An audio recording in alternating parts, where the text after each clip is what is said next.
Hello, everyone. Are you ready for some mind-blowing stories that shaped history? Today, we are diving deep into the incredible life of one of the most legendary figures ever.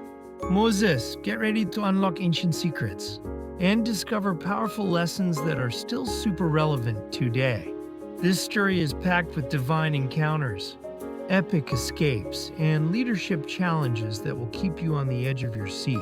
Trust me, you don't want to miss this. We're talking about a man who talked to God, parted a sea, and led a whole nation to freedom.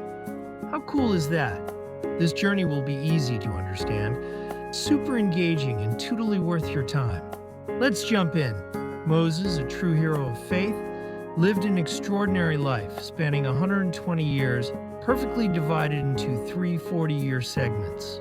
Each part is a chapter filled with destiny, struggle, and divine intervention. Let's explore his amazing journey, step by step, following the timeline of his life. First, we have Moses' early life in Egypt, birth to 40 years old. Moses' story begins in ancient Egypt, a time when the Israelite people, his ancestors, were suffering greatly as slaves under the Pharaoh. Pharaoh, worried about their growing numbers, ordered all newborn Hebrew boys to be thrown into the Nile River. During this dark time, a special baby was born to Amram and Jochebed from the tribe of Levi. They hid him for 3 months, but when they could no longer hide him, his mother placed him in a waterproof basket among the reeds by the Nile River. His older sister Miriam watched from a distance.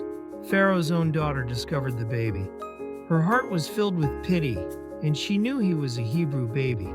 Miriam bravely approached and suggested getting a Hebrew woman to nurse the baby.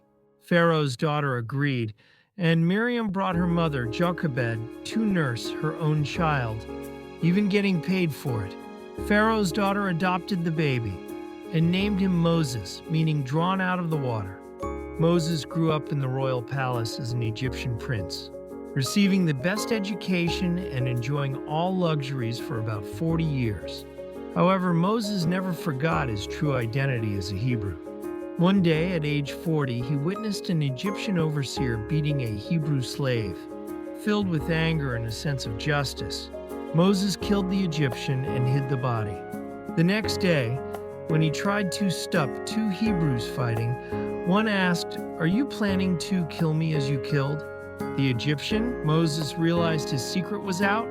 Pharaoh sought to kill him, so Moses fled the palace and the rich life he knew, becoming a wanderer. He fled to the land of Midian. Next up, Moses' life in Midian, 40 to 80 years old. After escaping Egypt, Moses arrived in the desert land of Midian. There, he helped Jethro's daughters at a well and was welcomed into Jethro's home. Moses fell in love with Jethro's daughter, Zipporah, and they married, having 2 sons, Gershom and Eliezer. For the next 40 years, from age 40 to 80, Moses lived a quiet life as a shepherd tending Jethro's flocks. This period in Midian was a time of reflection and preparation, transforming him from a hot-headed prince into a humble shepherd. While tending his flock near Mount Horeb, Mount Sinai, Moses saw an extraordinary sight, a bush burning with fire but not being consumed. Curious, he approached. A voice called out from the bush, saying, "Moses, Moses," it was God himself. God told Moses to take off his sandals, for he was on holy ground. God revealed his identity as the God of Abraham, Isaac, and Jacob, and declared he had seen the suffering of his people in Egypt. God then announced his plan. He would send Moses to Pharaoh to bring the Israelites out of Egypt, into a land flowing with milk and honey. Moses was overwhelmed.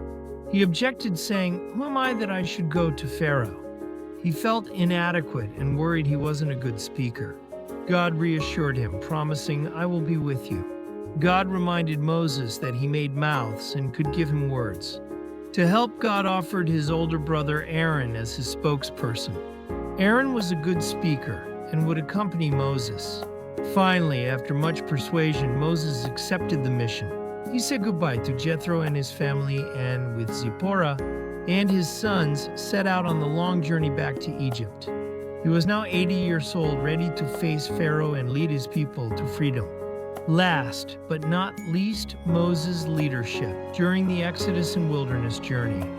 80 to 120 years old. Now 80 years old, Moses, with his brother Aaron, returned to Egypt to demand that Pharaoh let God's people go. Pharaoh was stubborn and refused. This began a series of intense confrontations.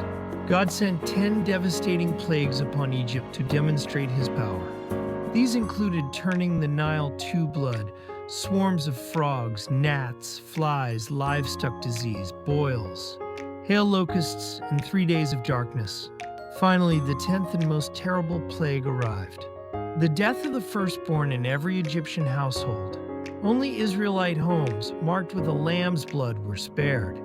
This broke Pharaoh's will, and he commanded Moses and the Israelites to leave immediately. The Exodus began.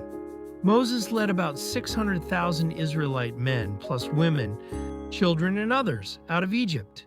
But Pharaoh quickly changed his mind and pursued them with his army. The Israelites found themselves trapped between the Egyptian army and the Red Sea. Panic spread. Moses, with unwavering faith, told the people, "Do not be afraid. Stand firm and you will see the deliverance the Lord will bring." God commanded Moses to stretch out his hand over the sea. The Lord drove the sea back with a strong east wind, turning it into dry land. The waters divided and the Israelites walked through on dry ground, with walls of water on both sides. When the Egyptian army followed, God caused the waters to crash back, drowning Pharaoh and his army. The Israelites were finally free. After crossing the Red Sea, the Israelites began their 40-year journey through the wilderness. God provided miraculously manna for food, water from a rock, and his presence in a pillar of cloud by day and fire by night. During this journey, Moses ascended Mount Sinai, Mount Horeb, and spent 40 days and 40 nights with God. He received the 10 Commandments and detailed laws, forming the covenant between God and his people. Moses faithfully led the people, teaching God's laws and resolving disputes. It was a challenging role, filled with complaints and rebellion, but Moses constantly prayed for his people, preparing them for the promised land, Canaan. After 40 long years, the Israelites reached the border of the promised land. Moses, at 120, stood on Mount Nebo, looking over the land God had promised. However, because of past disobedience, God told Moses he would not enter it. Moses had led his people through incredible trials and triumphs to the doorstep of their inheritance. He blessed the people and appointed Joshua, his faithful assistant, as his successor. Moses died on Mount Nebo at age 120. The Bible states no one knows his burial place to this day. God himself buried Moses. His strength was undiminished, and his eyesight had not failed. He was a truly remarkable leader, prophet, and servant of God, whose legacy continues to inspire millions. His story is a powerful reminder of faith, courage, and divine purpose. And that, my friends, is the incredible life story of Moses, a true legend. Thank you for joining me on this amazing journey through time. I hope you learned a lot and felt inspired by Moses' unwavering faith and leadership. Remember, every story from the past holds valuable lessons for our present and future. Keep exploring, keep learning, and keep growing. See you next time.